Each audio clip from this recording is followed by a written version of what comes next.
Meu pai me humilhou na frente de 22 pessoas num restaurante lotado. Me chamou de avarenta. Disse que eu tinha vergonha da família.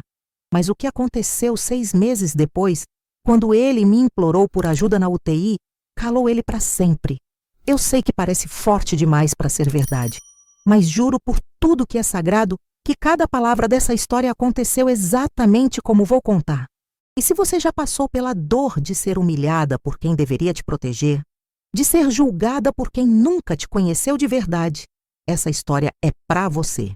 Antes de continuar, se você gosta de histórias de superação e justiça, se inscreva no canal e deixe nos comentários de onde você está nos ouvindo. Gostamos de interagir com vocês e saber até onde nossas histórias estão chegando. Mas deixa eu voltar um pouco e contar desde o começo, porque você precisa entender como eu cheguei naquele ponto. Como uma mulher de 60 anos, que passou a vida inteira pedindo permissão para existir, finalmente encontrou sua voz. Meu nome é Helena Costa, tenho 60 anos, sou viúva há 9 anos. Trabalhei 32 anos como técnica de enfermagem no Hospital São Lucas, aqui em Campinas, São Paulo. 32 anos acordando às 4 da manhã, fazendo plantão de 12 horas, chegando em casa com as pernas inchadas e o corpo pedindo descanso. Mas nunca reclamei, nunca pedi nada a ninguém. Sempre acreditei que trabalho honesto, por mais cansativo que seja, vale mais que qualquer esmola. Fiquei viúva quando minha filha Júlia tinha apenas 13 anos. Meu marido, o Roberto, morreu de infarto fulminante numa terça-feira de manhã. Foi tão rápido que nem deu tempo de se despedir. Lembro de estar na cozinha fazendo café quando o barulho da queda veio do quarto. Quando cheguei, ele já tinha ido. Os paramédicos tentaram por 40 minutos, mas não teve jeito. Minha vida virou de cabeça para baixo naquele dia. Fiquei sozinha com uma adolescente para criar, contas para pagar e um buraco no peito que doía cada vez que eu respirava. Vendi nosso carro, um Palio 2005 que a gente adorava, por 18 mil reais. Precisava do dinheiro para não atrasar o aluguel. Comecei a fazer 3 turnos seguidos no hospital sempre que tinha oportunidade. Trabalhava de segunda a segunda, dormia 4 horas por noite, comia o que sobrava da marmita do hospital para economizar. Teve época que eu comia só arroz com ovo no jantar, para poder comprar o material escolar da Júlia. Ela estudava em escola particular, porque meu pai, o Osvaldo, sempre falou que filha de Costa não estuda em escola pública. Paguei 890 por mês durante 7 anos. Foram mais de 74 mil só de mensalidade.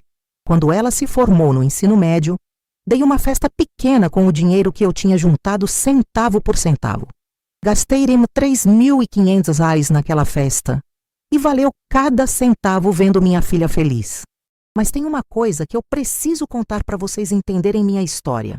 Eu abri mão de me casar novamente. Tive oportunidade, sim. Conheci homens bons, homens que me tratavam bem, que queriam construir algo comigo. Mas meu pai sempre deixou claro: você não vai trazer estranho para dentro dessa família. Homem de segunda não presta. Você criou a menina, agora aguenta sozinha. E eu obedeci, como sempre obedeci, porque na minha cabeça, desobedecer meu pai era o mesmo que trair minha própria essência. Ele me criou com essa ideia martelando na cabeça: família é sagrada, pai sempre tem razão, filha que contraria pai é filha ingrata. Então eu fiquei sozinha. Sozinha criando minha filha, sozinha trabalhando, sozinha chorando à noite quando a solidão apertava demais. Mas me segurei, porque eu sempre fui a filha obediente, a que cuidava, a que não reclamava. Quando a Júlia completou 25 anos e conseguiu um emprego bom como analista de sistemas, decidi que era a hora de realizar um sonho: ter minha própria casa. Morava num apartamento alugado de 2 quartos no Taquaral. Pagava 1.800 reais por mês. Já tinha juntado uma grana boa, 380 mil guardados em poupança e CDB ao longo de todos esses anos de sacrifício. Foi aí que tomei a decisão mais importante da minha vida. Vendi aquele apartamento alugado onde eu morava. Na verdade, era do meu primo, que me fazia preço especial. E usei meu dinheiro guardado para comprar um apartamento no bairro Cambuí. Paguei 420 mil à vista num apartamento de 3 quartos, reformado, com garagem. Era menor que a casa dos meus sonhos, mas era meu, totalmente quitado. E aí veio a reviravolta. Quando fui fazer a escritura, o tabelião me informou que, por causa de uma questão de inventário antigo da família do meu primo, o apartamento que eu achava que era alugado, na verdade, tinha uma parte que era minha por direito. Documentos antigos, heranças mal resolvidas, coisas de família que ninguém nunca tinha organizado direito. No final das contas, quando tudo foi resolvido e quitado, recebi de volta 850 mil. Somando com o que eu já tinha guardado, fiquei com 1.340. Desde o zero investidos em CDB no Banco do Brasil. 1.340.000 reais. Era meu colchão de segurança. Meu suor de 32 anos de plantões noturnos, de pés inchados, de comida requentada, de natais trabalhando enquanto outras famílias comemoravam. Era a minha dignidade transformada em números numa conta bancária. Pensei que finalmente teria tranquilidade, que poderia viver meus últimos anos em paz, viajar um pouco, conhecer algumas praias que sempre sonhei, talvez até ajudar a Júlia quando ela decidisse casar, dar uma força com a entrada de um apartamento dela. Mas eu estava tão errada, tão ingenuamente errada, porque tem uma pessoa nessa história que eu ainda não falei direito. A pessoa que transformou minha conquista no meu pior pesadelo. Meu próprio pai, Oswaldo Costa, 84 anos na época, aposentado do Banco do Brasil há 22 anos. Meu pai sempre foi um homem autoritário, daqueles que silenciam uma sala inteira só com a voz grossa. Ele morava numa casa de 3 andares no Cambuí, uma casa antiga, mas imponente, que ele transformou em santuário da própria vaidade. Cada cômodo era perfeito. Piso de mármore italiano na sala, lustres de cristal, móveis de jacarandá que ele polia pessoalmente todo fim de semana. Meu pai tinha obsessão por aparências. Cabelos brancos sempre impecáveis, penteados com brilhantina. Usava terno mesmo em casa, gravata nos almoços de domingo. Voz grossa que não aceitava contestação. Quando ele falava, todo mundo calava a boca e ouvia. Quando ele decidia algo, estava decidido. Ponto final. Ele tinha essa mania de respeito que beirava o doentio. Exigia que todos na família o tratassem como uma espécie de patriarca inabalável. Se alguém esquecesse de cumprimentá-lo primeiro numa reunião, ele ficava dias sem falar com a pessoa. Se alguém questionasse uma opinião dele, virava inimigo mortal. E comigo, a relação sempre foi complicada. Eu era a filha que tinha que obedecer calada. Meu irmão Rodrigo, 5 anos mais novo que eu, sempre foi o filho favorito. O menino de ouro, o advogado da família. Mesmo sendo um advogado fracassado, que nunca ganhou uma causa importante na vida, foi 3 meses depois que vendi meu apartamento antigo e organizei toda a questão da herança. Era fevereiro de 2023, um domingo quente de verão. Tinha o almoço tradicional na casa do meu pai, aquele ritual que acontecia todo primeiro domingo do mês. Eu, a Júlia, meu irmão Rodrigo com a esposa dele, a Simone, e meus tios. Estávamos na mesa comendo a macarronada que meu pai adorava, quando a Júlia, inocentemente, comentou sobre o apartamento novo que a gente tinha conseguido. Ela estava feliz, animada, contando como tinha ficado lindo depois da reforma. E ainda sobrou uma grana boa, vovô. A mãe investiu tudo certinho. Disse que agora a gente está tranquila. Eu vi o exato momento que a informação registrou na cabeça do meu pai. Os olhos dele brilharam diferente. Não era orgulho de pai. Era outra coisa. Algo que me deu um frio na espinha. Sobrou quanto, Helena? A voz dele tinha ali aquele tom casual demais, forçado. Ah, pai, não é nada demais. Só o suficiente para a gente viver tranquila. Quanto? Ele insistiu agora mais firme. A mesa ficou em silêncio. Todo mundo olhando. Eu senti a pressão. Sempre senti essa pressão de ter que responder ao meu pai, de não poder simplesmente dizer: não é da sua conta. Investir bem, pai. Pouco mais de 1 milhão. O silêncio que se seguiu foi pesado. Rodrigo parou de comer, o garfo no ar. Meu pai limpou a boca com o guardanapo lentamente, aquele jeito teatral dele. 1 milhão? Ele repetiu como se testando o sabor da palavra. Minha filha tem 1 milhão guardado e nunca me contou. Não era pergunta. Era a acusação. Pai, é o dinheiro que juntei a vida inteira trabalhando. É para minha aposentadoria, para emergências. Claro, claro, ele cortou. Sua aposentadoria. Enquanto seu pai vive numa casa caindo aos pedaços. Sua casa não está caindo aos pedaços, pai. Tentei argumentar. Ele me olhou com aquele olhar gelado que eu conhecia desde criança. O olhar que dizia: você me desafiou e vai pagar por isso. O almoço terminou tenso, mas era só o começo. Nas semanas seguintes, meu pai mudou completamente comigo. Ele que mal me ligava, de repente começou a ligar todo dia. Perguntava como eu estava, como estava o apartamento, se eu precisava de alguma coisa. Fingia afeto, mas eu via nos olhos dele. Ganância, pura ganância. Um mês depois daquele almoço, ele me chamou na casa dele. Disse que precisava conversar sobre algo importante em particular. Foi numa terça à tarde, depois do meu turno no hospital. Ele me recebeu na sala de estar, aquela sala impecável com os móveis de jacarandá. Me ofereceu café, foi gentil demais, o que já era um sinal de alerta. Helena, minha filha, ele começou a voz mansa. Seu pai está ficando velho, os olhos já não são os mesmos. Senti meu coração apertar. O senhor está bem, pai? Tenho catarata nos 2 olhos. O médico disse que preciso de cirurgia urgente. Particular, porque pelo SUS vai demorar anos. Posso ficar cego, Helena. O desespero tomou conta de mim. Quanto custa, pai? 50 mil reais.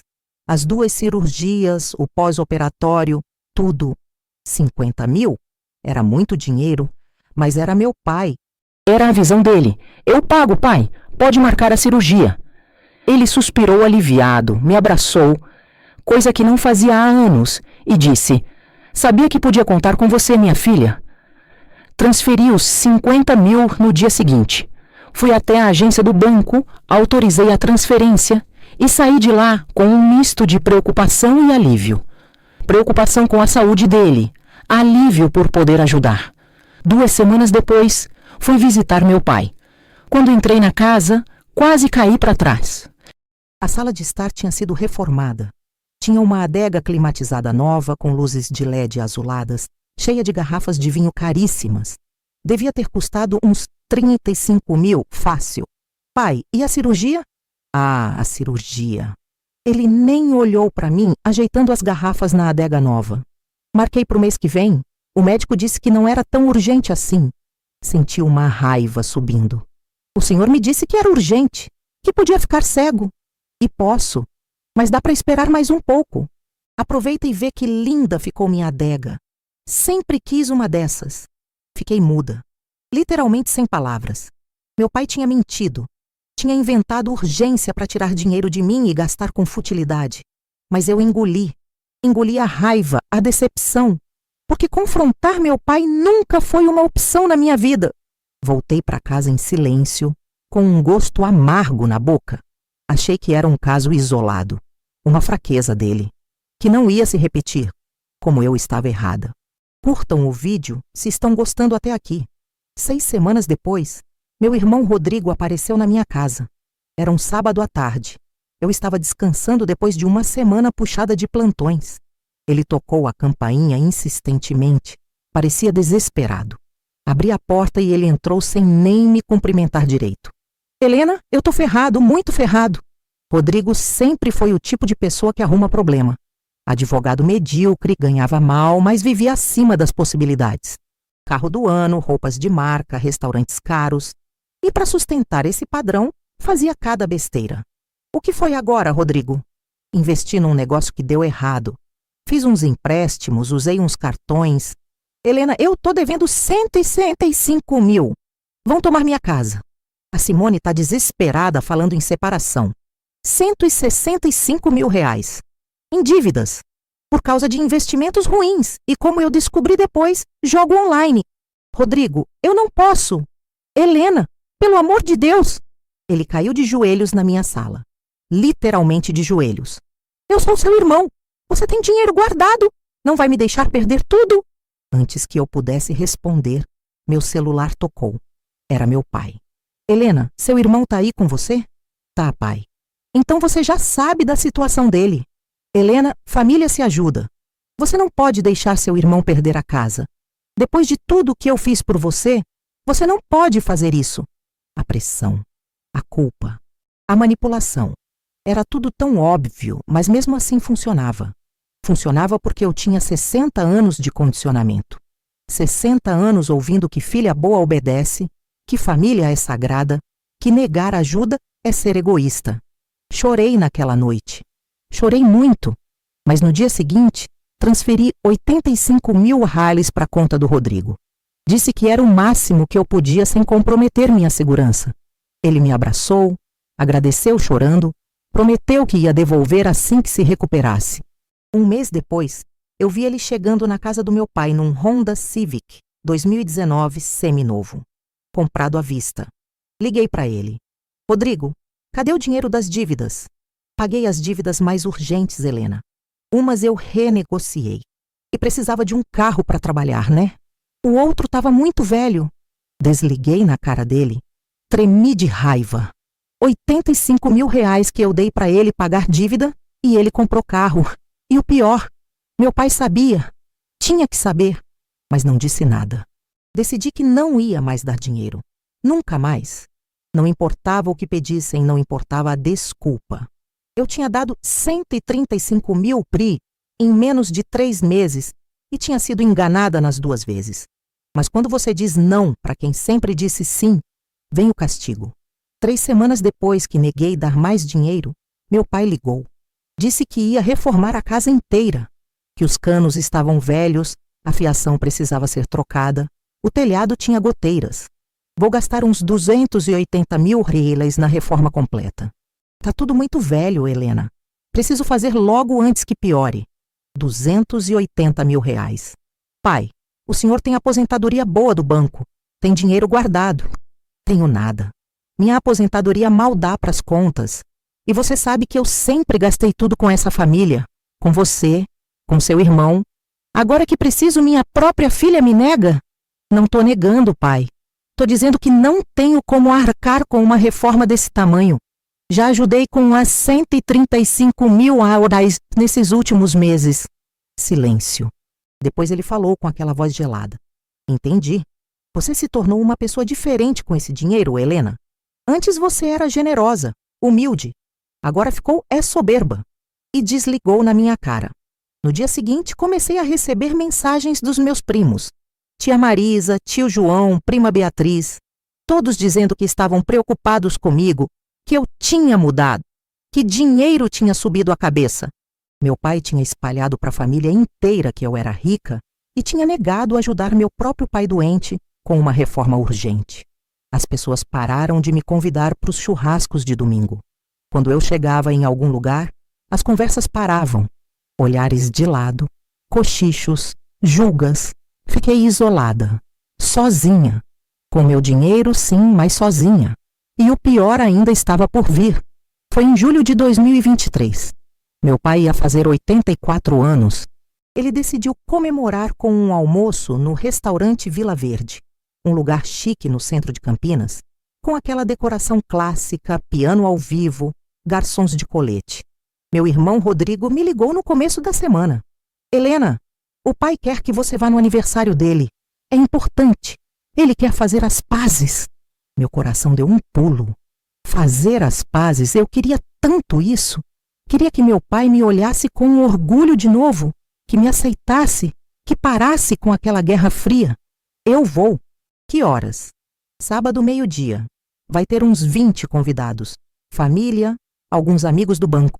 Passei a semana inteira ansiosa. Comprei um presente caro para o meu pai. Uma caixa de charutos cubanos que ele adorava e 1.400 reais. Me arrumei com capricho no sábado. Vesti meu vestido azul marinho mais bonito, fiz cabelo e maquiagem. Cheguei no Vila Verde às 11h50. O restaurante estava lindamente decorado. Mesas com toalhas brancas, arranjos de flores, aquele ambiente sofisticado. Tinha umas 50, 60 pessoas almoçando naquele dia. Era um sábado movimentado. A mesa reservada para o meu pai estava no centro do salão. Posição de destaque, como ele gostava. Quando me aproximei, vi que já estava quase todo mundo lá. Meu pai na cabeceira, imponente com seu terno cinza e gravata azul. Rodrigo e Simone. Tia Marisa e tio João. Primos Beatriz, Fernando, Carla. Alguns amigos do meu pai que eu não conhecia. No total, 22 pessoas. O clima estava estranho desde que eu cheguei. As pessoas me cumprimentaram, mas com frieza. Sorrisos que não chegavam nos olhos. Tia Marisa desviou o olhar quando tentei abraçá-la. Primo Fernando mal apertou minha mão. Sentei na cadeira que sobrara, bem na ponta da mesa, longe do meu pai. Coloquei o presente embrulhado com capricho na minha frente. Mas ninguém perguntou o que era. Ninguém pareceu interessado. O almoço começou. Pediram entradas, pratos principais. Eu mal conseguia comer, o nó na garganta apertando.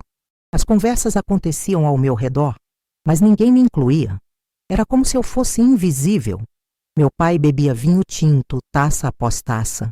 Conversava alto, ria daquele jeito performático dele. Rodrigo estava tenso ao lado dele, mexendo no celular, evitando meu olhar. Foi quando chegou a sobremesa que eu percebi. Aquilo não era uma festa de reconciliação. Era uma armadilha. O garçom trouxe um bolo de 3 andares com cobertura dourada. Todo mundo cantou parabéns. Meu pai apagou as velhinhas com aquele sorriso satisfeito. Então ele levantou, pegou a taça de vinho e eu soube no fundo da alma que algo horrível estava prestes a acontecer. Quero fazer um brinde. A voz dele ecoou pelo salão. Algumas mesas vizinhas olharam curiosas. Quero agradecer a presença de todos aqui. A família, os amigos fiéis que estiveram comigo nos bons e maus momentos. Ele fez uma pausa dramática. Olhou ao redor da mesa e então seus olhos pousaram em mim. Quero agradecer a todos que estão aqui. Outra pausa. Menos a minha filha Helena. O restaurante inteiro ficou em silêncio. O pianista até parou de tocar. Senti meu estômago embrulhar. Meu rosto esquentou. Não, ele não ia fazer isso. Não ali. Não na frente de todo mundo. Porque, infelizmente, senhoras e senhores, minha filha preferiu virar avarenta a ajudar o pai que a criou. As pessoas nas mesas vizinhas começaram a olhar, abertamente, sem nem disfarçar. Uma senhora de cabelos grisalhos na mesa ao lado colocou a mão na boca, chocada. Tenho vergonha. Vergonha de dizer que essa mulher tem mais de R$1 milhão guardado. Algumas pessoas na nossa mesa murmuraram, sobrancelhas erguidas, olhares de julgamento virando para mim. E me deixa viver em uma casa caindo aos pedaços. Uma casa onde o telhado pinga quando chove, onde a fiação está podre, onde qualquer dia pode pegar fogo e me matar. Ele elevou mais a voz. O restaurante inteiro estava ouvindo agora. Todas as conversas tinham parado. Criei essa mulher sozinho depois que a mãe dela morreu. Paguei escola, paguei comida, paguei tudo. E agora que estou velho, doente, precisando de ajuda, ela me vira as costas. Lágrimas começaram a escorrer pelo meu rosto. Eu não conseguia parar. A humilhação queimava como fogo. Sentia o peso de dezenas de olhares me julgando, condenando. Mas Deus vê tudo. Meu pai concluiu, a voz trêmula de teatralidade. Pessoas egoístas morrem sozinhas. E essa mulher aqui vai morrer sozinha, porque uma filha que abandona o pai não merece família. O silêncio foi ensurdecedor. Ninguém na mesa me defendeu. Rodrigo olhava para o prato, o rosto vermelho. Tia Marisa desviava o olhar. Primo Fernando balançava com a cabeça, como se concordasse com tudo. Uma mulher loira numa mesa próxima cochichou algo para a amiga, e as duas olharam para mim com desprezo. Um homem de terno franziu a testa em reprovação. Levantei da cadeira. As pernas bambas. Peguei minha bolsa com as mãos tremendo tanto que quase deixei cair. O presente que eu tinha trazido com tanto carinho ficou ali na mesa. Ninguém olhou para ele. Ninguém se moveu para me ajudar. Comecei a caminhar entre as mesas. O salão parecia enorme. Cada passo era uma eternidade. Sentia o peso de todos aqueles olhos. Algumas pessoas baixavam o olhar quando eu passava. Outras continuavam encarando, julgando. Ouvi cochichos. R$1 milhão. Deixou o pai. Que vergonha. Passei pela recepção. A moça atrás do balcão desviou o olhar com pena. Ou era julgamento? Não sei. Não conseguia mais diferenciar. Empurrei a porta de vidro e o ar quente de julho bateu no meu rosto molhado de lágrimas. Fiquei ali na calçada da Rua Barão de Jaguara, no meio do centro de Campinas, aos sábados ao meio-dia, com pessoas passando, carros buzinando, a vida acontecendo ao meu redor, mas eu estava morta por dentro. Chamei um Uber. Minha voz falhou quando dei o endereço para o motorista. Ele olhou pelo retrovisor, viu meu estado e teve a decência de não fazer perguntas. Durante os 20 minutos de trajeto até minha casa no Cambuí, eu, essa 3, conseguia repetir na cabeça as palavras do meu pai. Pessoas egoístas morrem sozinhas. Essa mulher vai morrer sozinha. Não merece família. Como alguém podia dizer isso? Como um pai podia destruir a própria filha daquele jeito, publicamente, cruelmente? Cheguei em casa, paguei a corrida e mal consegui colocar a chave na fechadura. As mãos tremiam demais. Quando finalmente entrei, fechei a porta, encostei nela e desabei. Chorei. Chorei como não chorava desde que meu marido morreu. Uma dor profunda, visceral, que parecia arrancar minha alma do corpo. Naquela noite, não consegui dormir. Fiquei no sofá, ainda de vestido de festa, as lágrimas secando no rosto, o corpo imóvel. O celular tocou 17 vezes. Era Rodrigo. Deixei tocar até cair na caixa postal todas as vezes. Nos 3 dias seguintes, não saí de casa. Não tomei banho, não troquei de roupa, mal comi alguma coisa. Júlia estava viajando a trabalho, então estava sozinha. Completamente sozinha. Ficava no sofá olhando para a parede, revivendo aquela cena mentalmente. Via o restaurante, as pessoas olhando, ouvia a voz do meu pai. Pessoas egoístas morrem sozinhas. Via meu irmão calado, covarde e incapaz de me defender. A depressão foi crescendo. Comecei a me questionar. Será que meu pai tinha razão? Será que eu era mesmo egoísta? Será que uma filha de verdade não ajudaria? Será que eu merecia morrer sozinha, como ele disse? Olhei no espelho do banheiro no 3º dia. Maquiagem borrada de 2 dias atrás. Rímel escorrido formando manchas pretas no rosto. Cabelo completamente desarrumado. Olhos tão inchados que mal conseguia abrir. E ali, olhando para aquela mulher destruída no reflexo, a pergunta não queria calar. Será que ele tinha razão sobre mim? Foi no 4º dia que minha vizinha, Dona Doroteia, de 68 anos, tocou a campainha. Ela morava no apartamento ao lado. A gente se conhecia há 2 anos.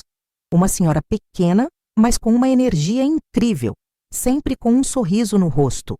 Ela tocou a campainha por 5 minutos seguidos, insistente, desesperadora. Abri a porta, o rosto inchado, o cabelo bagunçado. Dona Doroteia olhou para mim e entrou sem pedir licença.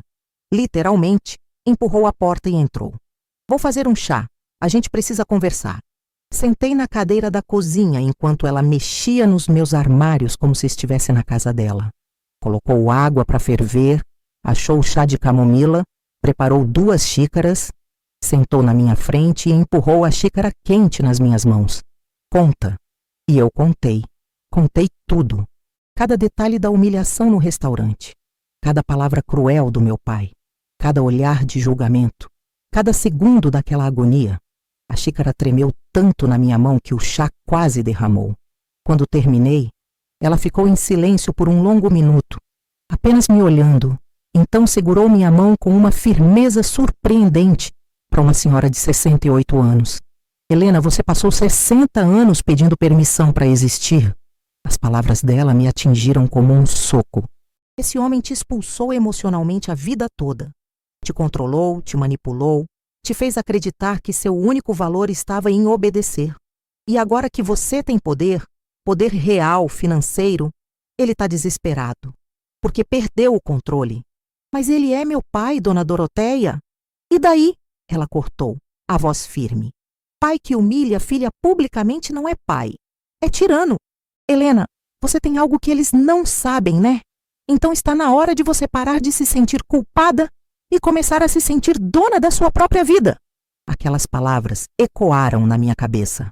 Dona da sua própria vida. Ela ficou comigo o resto daquela tarde. Me obrigou a tomar banho, a comer alguma coisa. E quando foi embora, no final da tarde, eu já não estava mais chorando. Estava pensando que eu tinha passado 60 anos servindo meu pai, servindo minha família, servindo todo mundo menos a mim mesma. E onde isso tinha me levado? A ser humilhada na frente de dezenas de pessoas. A ser chamada de egoísta, quando na verdade eu tinha dado 135 maires em 3 meses e sido enganada nas 2 vezes.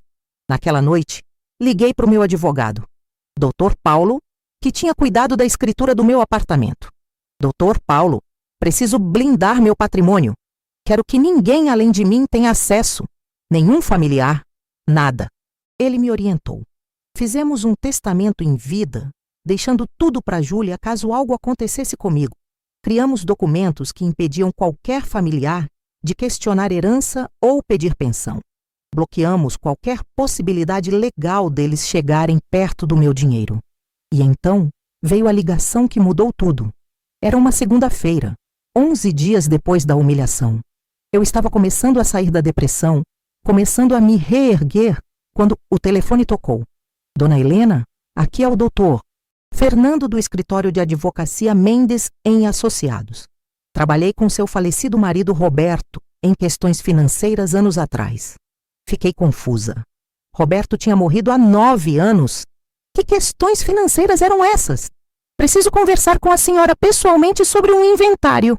Pode vir ao meu escritório amanhã? No dia seguinte, fui até o escritório dele num prédio comercial na Avenida Orozimbo Maia. Dr. Fernando me recebeu numa sala, com uma mesa enorme cheia de papéis. Dona Helena, seu esposo fez investimentos que a senhora desconhecia. Eram propriedades, terrenos em cidades do interior, aplicações financeiras que ele manteve em sigilo. Meu coração acelerou. Ele fez isso pensando no futuro da família, mas nunca teve tempo de organizar tudo legalmente antes de falecer.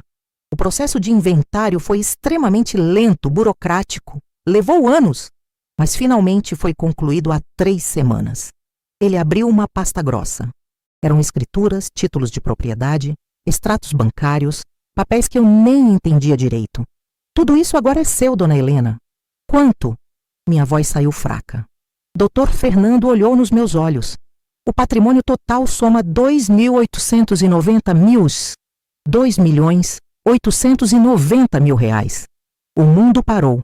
Literalmente parou. Fiquei em choque absoluto.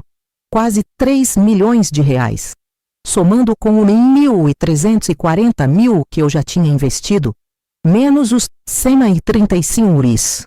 000 que tinha dado para o meu pai e para o Rodrigo, eu tinha agora 4.095,5. 4.095.000 reais. Durante 9 anos eu tinha vivido contando centavos, fazendo 3 turnos no hospital, comendo arroz com ovo para economizar. E o tempo todo existia essa fortuna presa em burocracia de inventário. Tem mais uma coisa, Dona Helena. Dr. Fernando continuou. Seu esposo deixou uma carta. Disse que só deveria ser entregue quando o inventário fosse concluído. Ele me entregou um envelope amarelado. Com as mãos tremendo, abri. Era a letra do Roberto. Aquela letra meio torta que eu conhecia tão bem. Minha Helena, se você está lendo isso, é porque não estou mais aí. Desculpa não ter contado sobre os investimentos. Queria te surpreender quando a gente se aposentasse. Comprar aquela casa na praia que você sempre sonhou. Esse dinheiro é para você viver bem, para você não depender de ninguém, para você ser livre. Não deixa ninguém te fazer sentir culpada por ter segurança. Você merece. Depois de tudo que passou, você merece. Te amo para sempre, Roberto. Chorei ali no escritório do Dr. Fernando. Mas eram lágrimas diferentes. Não era desespero. Era alívio. Era gratidão. Era a sensação de que, mesmo depois de 9 anos, meu marido ainda estava me protegendo. Saí daquele escritório uma mulher diferente. Não era só o dinheiro. Era o que ele representava. Liberdade. Poder. A possibilidade de nunca mais precisar pedir permissão para ninguém. Nas semanas seguintes, fiz algo que nunca tinha feito na vida. Gastei comigo mesma sem culpa. Primeiro, fui numa loja de roupas no Iguatemi Campinas. Comprei 4 conjuntos bonitos, modernos, nada daquelas roupas de senhora que eu sempre usava. calça jeans que valorizava, blusas de tecido bom, um vestido lindo vermelho. Gastei 4.200 reais e pela primeira vez não senti um pingo de culpa. No dia seguinte, marquei no Espace Beauté, o salão de beleza mais caro da cidade. Cortei o cabelo num corte moderno, repicado. Fiz luzes mel que clarearam meu rosto. Tratamento capilar completo, manicure, pedicure. Saí de lá parecendo 10 anos mais nova. 980 reais que eu gastaria 1000 vezes de novo. Passei no dentista para aquela limpeza profunda que vinha adiando há anos. Clareamento dental. Marquei nutricionista e comecei uma reeducação alimentar. Entrei numa academia, contratei personal trainer. Em um mês, investi 18.000 reais em mim mesma. E sabe o que eu sentia? Liberdade, pura liberdade. Cada vez que olhava no espelho, via uma mulher diferente surgindo. Não era sobre aparência, era sobre atitude. Sobre, finalmente, me colocar em primeiro lugar. Sobre perceber que eu podia ocupar espaço no mundo sem pedir desculpas. 4 semanas depois da humilhação no restaurante, fiz algo que era meu sonho há 15 anos. Viajei. Liguei para 2 amigas do hospital, a Sônia e a Regina, e disse: vamos para Gramado, eu pago tudo. Foram 5 dias incríveis em agosto. Hotéis bons, restaurantes deliciosos, passeios, compras. Gastei 11.000 reais na viagem inteira e não pensei 2 vezes. Postei fotos nas redes sociais. Eu sorrindo de verdade, em lugares bonitos, com minhas amigas, com roupas novas. Queria que Rodrigo visse, queria que meu pai visse, queria que todos vissem que eu não tinha desmoronado, que não tinha morrido sozinha como meu pai profetizou. Durante todo esse tempo, bloqueei o número do Rodrigo temporariamente. Precisava desse espaço para me fortalecer, para não cair em manipulação de novo. Meu pai não tentou contato nenhum. O orgulho dele nunca permitiria. Mas soube por conhecidos em comum que ele estava tentando. Que tinha pedido meu número para a prima Beatriz, que tinha mandado recado com tia Marisa. E soube também que a Júlia, minha filha, que não sabia de nada porque estava viajando durante a humilhação, tinha recebido ligação do avô. Liguei para ela imediatamente. Filha, o vovô te ligou? Ligou, mãe. Falou umas coisas estranhas sobre você. Que você tá diferente, que tá gastando dinheiro à toa, que ele tá preocupado. A voz dela tinha confusão. Mãe, o que tá acontecendo? Contei tudo para Júlia. Cada detalhe. Ela ficou em silêncio durante toda a minha narrativa. Quando terminei, ouvi ela respirar fundo. Mãe, me desculpa. Desculpa por ter comentado sobre o dinheiro naquele almoço. Eu não sabia que isso ia... Não foi culpa sua e amor, nunca foi. Você tá bem agora? Tô. Tô melhor do que nunca, na verdade. E era verdade. 3 meses depois daquela humilhação horrível, eu estava genuinamente bem. Tinha perdido 8 quilos com a dieta e os exercícios. Meu cabelo estava lindo. Minha pele estava melhor com os tratamentos. Mas mais importante, minha postura tinha mudado. Eu caminhava diferente, falava diferente. Olhava nos olhos das pessoas sem baixar a cabeça. Eu tinha encontrado algo que passou 60 anos escondido dentro de mim. Amor próprio. Foi em outubro, 6 semanas depois que bloqueei o Rodrigo, que desbloqueei o número dele. Imediatamente começaram a chegar mensagens. 17 mensagens em sequência. Helena, preciso falar com você. Por favor, atende. É urgente. Sobre o pai. Helena, pelo amor de Deus. Liguei de volta. O que foi, Rodrigo? Helena, graças a Deus. Olha, eu sei que você tá com raiva, mas preciso falar com você pessoalmente. Pode ser amanhã? Sobre o quê? Sobre o pai e sobre outras coisas, por favor. É importante. Marquei num café perto da minha casa. Terreno neutro. Cheguei 10 minutos atrasada de propósito. Não ia mais ficar esperando ninguém. Rodrigo já estava lá. E quando o vi, quase não reconheci. Ele tinha envelhecido 10 anos em 3 meses. Olheiras profundas, cabelo grisalho desarrumado, barba por fazer, o terno amassado. Sentei na frente dele sem cumprimentar. Então, ele suspirou. Helena, eu queria pedir desculpas. Fiquei em silêncio, esperando. Pelo que aconteceu no restaurante. Eu deveria ter te defendido. Sei que deveria. Mas fiquei com medo do pai, com medo de ele fazer comigo o que fez com você. Rodrigo, você veio aqui só para isso? Não. Ele baixou a cabeça. A Simone me deixou. Descobriu que eu gastei parte do dinheiro que você me deu em apostas online. Perdeu a cabeça, pegou as malas, foi embora. Entrou com divórcio. Senti zero pena. E o pai? Helena, o pai tá mal, muito mal. Mal como? Financeiramente. Ele mentiu para todo mundo. A casa não tá caindo aos pedaços. Mas ele fez uns investimentos ruins, perdeu muito dinheiro. Tá devendo. Vendeu algumas coisas para pagar dívida. Então era isso. Meu pai nunca tinha precisado da reforma. Nunca tinha estado quebrado. Ele só queria meu dinheiro porque tinha perdido o dele. E você veio me contar isso porque ele quer te ver. Quer fazer as pazes. Ri. Uma risada seca, sem humor. Fazer as pazes ou fazer outra tentativa de pegar dinheiro? Helena, Rodrigo, você sabe que aquele dia no restaurante me destruiu? Você sabe que passei uma semana trancada em casa querendo morrer? Ele não respondeu. Só olhou para o café dele. Você ficou ali, sentado, calado, enquanto nosso pai me humilhava na frente de 22 pessoas.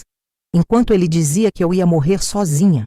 E você não disse uma palavra sequer em minha defesa. Eu sei, eu sou um covarde. Sempre fui. Pelo menos nisso ele tinha razão. Levantei da cadeira. Diz pro nosso pai que se ele quiser falar comigo, ele sabe onde eu moro, mas que não venha pedindo dinheiro, porque não vai ter. Saí daquele café com a cabeça erguida. Rodrigo ficou lá, afundado na cadeira, um homem quebrado. 2 meses se passaram. Dezembro chegou. Natal se aproximava. Júlia perguntou se eu ia passar o Natal na casa do vovô como sempre.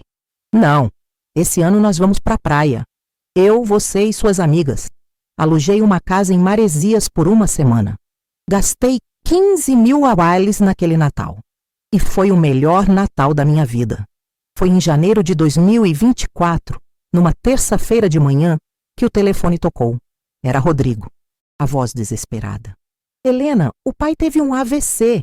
Tá na UTI do Hospital Vera Cruz. Pelo amor de Deus, vem! Meu coração apertou. Por mais que ele tivesse me machucado, ainda era meu pai. Cheguei no hospital 20 minutos depois. Rodrigo estava na sala de espera, as mãos tremendo, o rosto pálido. Tá consciente. Os médicos disseram que foi um AVC isquêmico. Ele tá meio paralisado do lado direito, mas tá lúcido. E os tratamentos? Helena? Rodrigo engoliu seco.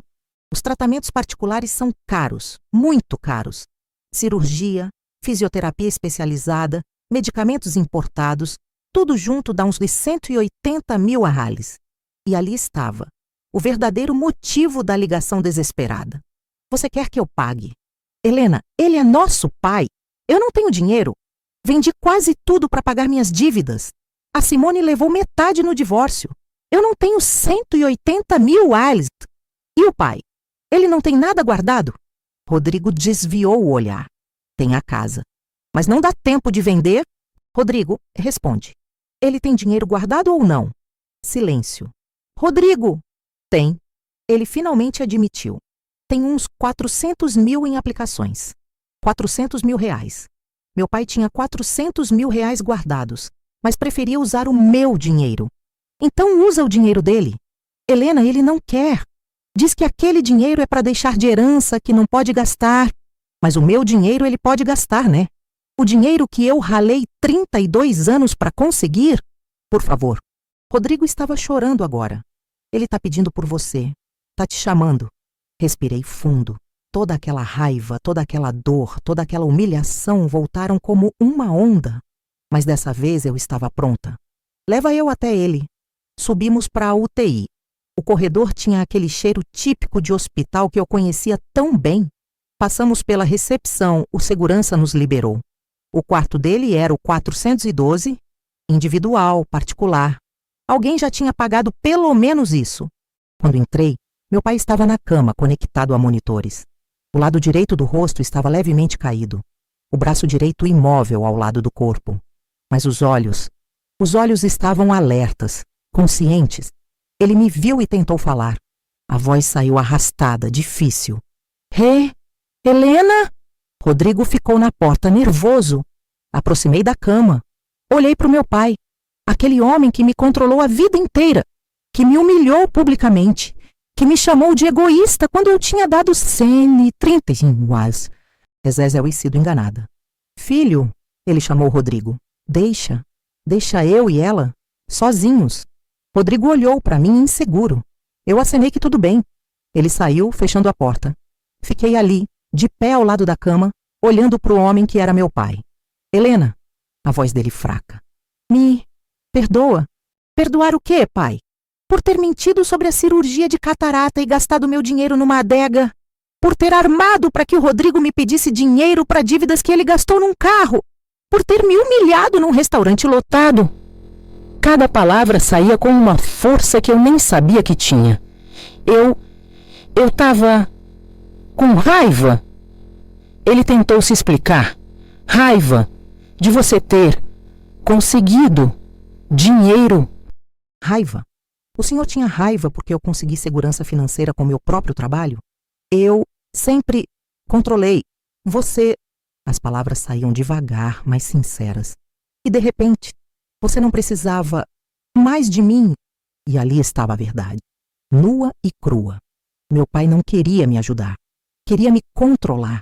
E quando perdeu esse controle, tentou me destruir. Respirei fundo. Tinha ensaiado esse momento mentalmente dezenas de vezes. Sabia exatamente o que ia dizer. Sentei na cadeira ao lado da cama. Olhei nos olhos dele. Olhos que um dia me assustaram, me intimidaram, me fizeram baixar a cabeça. Mas agora não mais. Pai, vou te fazer uma pergunta. E quero que responda com sinceridade. Ele acenou levemente com a cabeça. O senhor me chamou aqui porque quer se desculpar de verdade? Ou porque precisa que eu pague seu tratamento? O silêncio dele foi a resposta. Levantei da cadeira. Caminhei até a janela do quarto. Olhei lá fora. Campinas ao fundo. A vida acontecendo. As pessoas indo e vindo. E então, me virei para ele. E com uma voz que saía do fundo da minha alma, com uma calma que me surpreendeu, falei as palavras que mudaram tudo. Agora quem decide sou eu. Ele arregalou os olhos. Tentou falar, mas eu levantei a mão, silenciando. 60 anos, pai. 60 anos eu obedeci. 60 anos eu pedi permissão. 60 anos eu abaixei a cabeça. Mas acabou. Agora quem decide sou eu. Caminhei de volta para perto da cama. Eu sou dona desta vida. Eu sou dona deste dinheiro. Eu sou dona das minhas escolhas. E sabem o que eu decido? O silêncio no quarto era absoluto. Só o bip dos monitores. Decido que vou pagar seu tratamento. Mas não o particular. Vou pagar o tratamento pelo SUS. Aquele SUS que o senhor sempre desprezou. Aquele SUS onde eu trabalhei por 32 anos. Aquele SUS que é bom o suficiente para o povo, mas que nunca foi bom o suficiente para o senhor. Vi uma lágrima descer pelo rosto dele. Vou autorizar os procedimentos essenciais. Cirurgia básica, fisioterapia convencional, medicamentos genéricos, tudo o que for necessário para salvar sua vida. Mas nada de luxo, nada de particular, nada de quarto VIP. Inclinei mais perto. E sabe por quê? Não é por vingança. É porque aprendi algo nesses últimos meses. Respeito não se implora, se conquista. E o senhor nunca me respeitou. Helena, por favor. A voz dele quebrada. O senhor tem 400 mil railes guardados. Rodrigo me contou. Quer tratamento particular? Usa seu dinheiro. Aquele dinheiro que o senhor queria deixar de herança. Mas não venha pedir o meu. O dinheiro que eu ralei. O dinheiro que eu conquistei. Fui até a porta. Abri. Rodrigo estava do lado de fora, ansioso. Olhei de volta para o meu pai uma última vez. E mais uma coisa, pai. No restaurante, na frente de 22 pessoas, o senhor disse que pessoas egoístas morrem sozinhas. Que eu ia morrer sozinha. Segurei a maçaneta da porta. Mas prefiro morrer sozinha e dona de mim mesma do que viver sendo refém de quem só me quer por interesse. O senhor vai se recuperar, porque vou garantir que tenha o tratamento necessário. Mas depois disso, não volte a me procurar a menos que traga algo que dinheiro nenhum compra. Caráter. E saí do quarto. Rodrigo correu atrás de mim no corredor. Helena, espera! Você não pode fazer isso com ele! Parei, me virei E pela primeira vez na vida, olhei para o meu irmão como o que ele realmente era. Um homem fraco, manipulável, sem coluna vertebral. Rodrigo, passei 60 anos sendo controlada, sendo manipulada, sendo feita de boba. Acabou. Se você ou ele tentarem me processar, me chantagear, me manipular de novo, vou cortar contato completamente. É isso que você quer? Ele ficou mudo. Eu vou pagar o tratamento básico dele. Vou garantir que ele tenha o necessário. Mas o resto, o luxo, os mimos, o dinheiro dele paga. Ou o seu, se você tiver. Deixei Rodrigo ali no corredor e fui embora. Nos dias seguintes, cumpri minha palavra. Conversei com os médicos, autorizei os procedimentos essenciais pelo convênio básico. Paguei alguns extras necessários, no total uns 25 mil reais. Mas nada de particular. Nada de suíte presidencial. Nada de tratamentos experimentais caríssimos.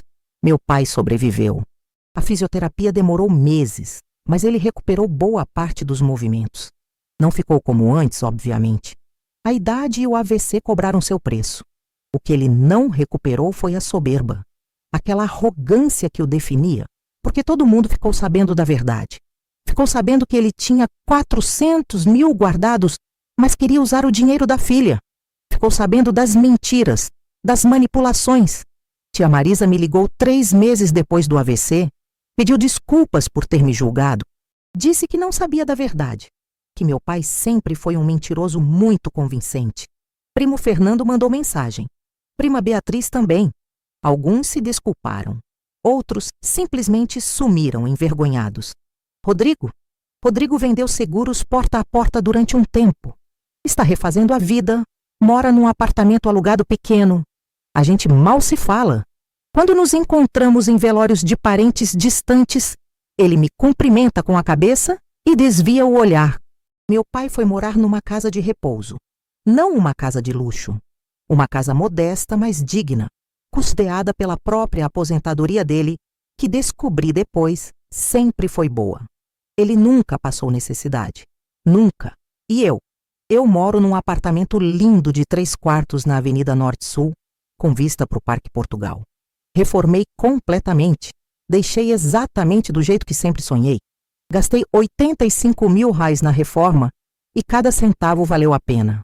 Viajo 2 vezes por ano com a Júlia. Já fomos para Fernando de Noronha, bonito. E no ano passado, realizamos o sonho de conhecer a Europa. 15 dias em Paris, Roma e Barcelona. 42 mil reais que gastei com alegria.